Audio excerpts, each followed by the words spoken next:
ընտանիքի սիրելի անդամներ, նախ ուզում եմ շնորհակալություն հայտնել, որ հավաքվել եք եւ պատրաստ եք ինչպես առաջի ասուլիսի ժամանակ անաչառ ձևով փոխանցելու այստեղ քննարկվածը մեր ընտանիքի անդամներին, մեր հայրենակիցներին։ Ես ուզում եմ հիշեցնել մի քանի կարևոր խոսքեր, որոնք հնչեցրել եմ առաջի ասուլիսի ժամանակ եւ այդտեղից կառուցենք մեր այսօրվա խոսակցությունը։ Մասնավորապես գիշեք ես նշեցի, որ մեր գերխնդիրը հարկային եկամուտների պատշաճ հավաքագրումներ եւ դա ինչ ձևով պետք է իրագործենք։ Մենք պետք է մարդկանց հարկ վճարելու ընկալումներում եւ հարկ վճարելու մշակույթում բեկում մտցնենք եւ փոփոխություններ մտցնենք, իրենց որպես ընկեր, գործընկեր եւ ընտանիքի անդամ բացատրելով, որ հարկ վճարելու բարեխիղճ եւ հոգատար մշակույթը այլընտրանք չունի, քանի որ մենք բոլորս երազում ենք ունենալ սուվերեն զարգացած պետություն, ինչպես նաեւ բոլորս ուզում ենք երջանիկ ապրել մեր պետության եւ մեր հայրենիքի մեջ։ Եվ այս տեսանկյունից կարևոր է տեսլական ձևակերպել պետական եկամուտների կոմիտեի առաջ, թե ինչպիսի կառույց լինի պետական եկամուտների կոմիտեն։ Դրա մասին խոսել ենք նաեւ անցած ասուլիսի ժամանակ, երբ որ ասացինք մենք ուզում ենք տեսնել արհեստավարժ, հզոր եւ մարդակենտրոն պետական եկամուտների ծառայություն, եւ այսօրվա իմ ելույթը ես կկառուցեմ այդ տրամաբանության մեջ, այնուհետեւ կանցնենք հարց ու պատասխանի։ Նախ խոսեմ մեր եւ մեր հարկ վճարողների համատեղ արդյունքներից եւ առաջի ցուցանիշը, որի մասին պետք է խոսենք, մեր հարկային մուտքերն են։ Գաղտնիք չէ եւ նաեւ դրա մասին հրապարակումներ ենք ունեցել, նաեւ իմ հարցազրույցների ժամանակ անդրադարձել եմ, որ ունենք բավական տպավորիչ արդյունքներ եւ հունվար-ապրիլի կտրվածքով 14.5% աճեր ունենք անցած տարվա հունվար-ապրիլի նկատմամբ, որը ենթադրում է 120 միլիարդ դրամով ավել հարկային եկամուտներ անցած տարվա այդ ժամանակահատվածի համեմատ եւ ինչպես հարկային, այնպես էլ մաքսային համակարգերի տեսանկյունից եթե մոտենանք հարցին, երկու ուղղությամբ էլ մուտքերի բավական էական աճեր ունենք, մասնավորապես 12.7% աճ ունենք հարկային համակարգի տեսանկյունից, այսինքն հարկային մարմնի կողմից հավաքված եւ 25.3% աճ ունենք մաքսային մարմնի կողմից հավաքագրված եւ այստեղ մի էական հարց է ծագում, որի մասին ես անցած ասուլիսի ժամանակ շեշտադրեցի։ Ինչպես պետք է հավաքագրենք հարկերը կամ ինչպես պետք է հարկ վճարողները հարկերը վճարեն եւ պետական եկամուտների կոմիտեն ինչպիսի դեր ունի այդտեղ եւ այստեղ շատ կարեւոր է գտնել բալանսը, այսինքն պատշաճ հարկ վճարման եւ տնտեսության զարգացման միջեւ բալանսը եւ կարծում եմ մենք այդ ճանապարհին ենք։ Ինչու՞։ Հիմա մի քանի կարևոր ասպեկտներից կխոսեմ մեր արդյունքների մասին,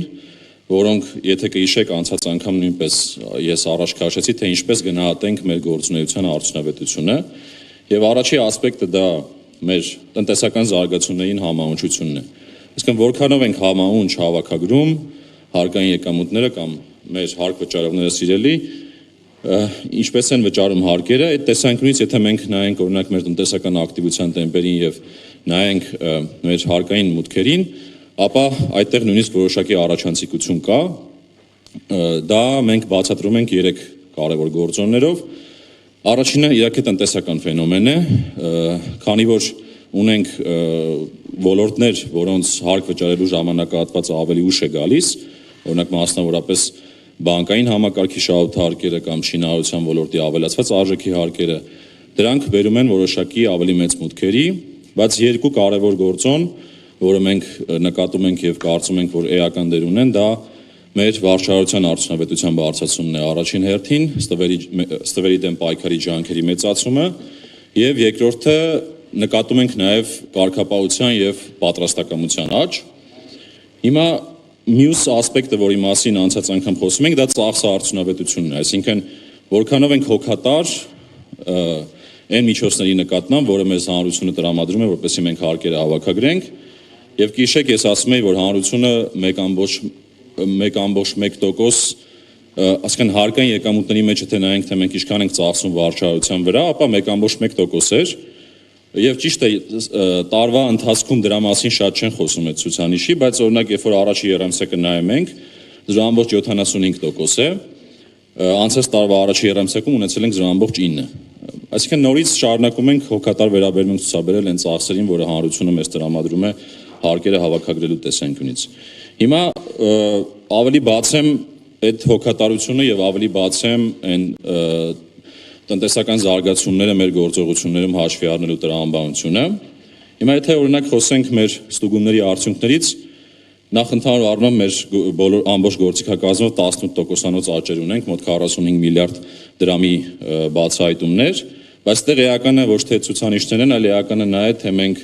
քանի տնտեսվարողների ենք անհանգստացրել կամ ճակերտավոր ասած անհանգստացրել, իրենց հետ աշխատել անմիջապես եւ այս տարվա հունվար-ապրիլին 6124 ստուգումներ եւ ուսումնասիրություն ենք արել, այն դեպքում որ անցած տարի 10138 տնտեսվարողի մոտ ենք այդ ուսումնասիրություններն ու ստուգումները արել, բայց էականը նա է, որ չնայած այդ 40%-ով այդ քանակի նվազմանը մեր արձանագրված գումարները 21%-ով աճել են, այսինքն սա խոսում է վարչարության արդյունավետության եւ թիրախայնության բարձրացման մասին, նույնը տվերի դեմ պայքարն է։ Հիմա շատ է շրջանառվում որոշակի կեղծ թեզեր նրա մասին, որ կոշտություն կա,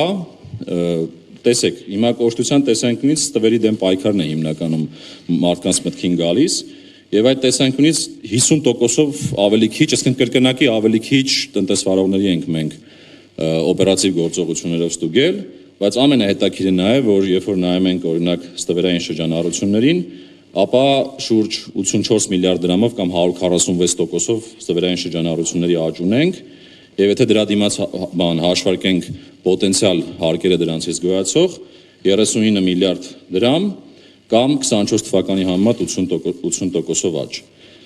Հաջորդ կարևոր ասպեկտը մեր գործունեության արդյունավետության, որի մասին սկսել ենք շատ խոսել,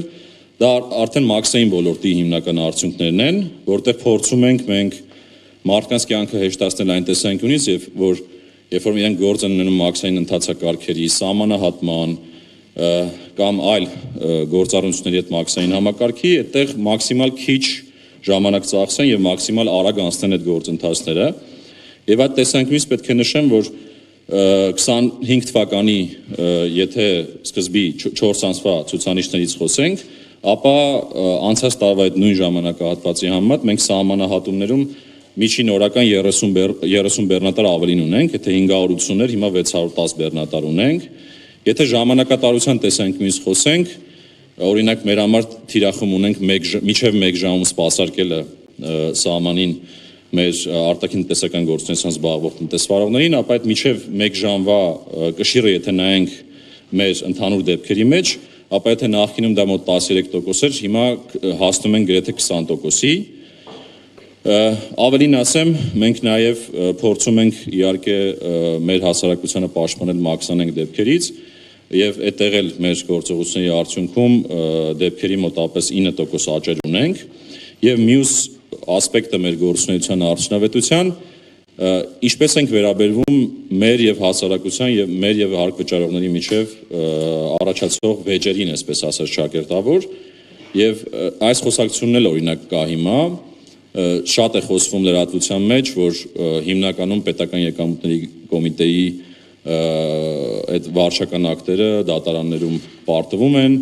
Հիմա դա միգուցե պատմական երևույթների մեջ եթե տարիներով նայենք, նմանատիպ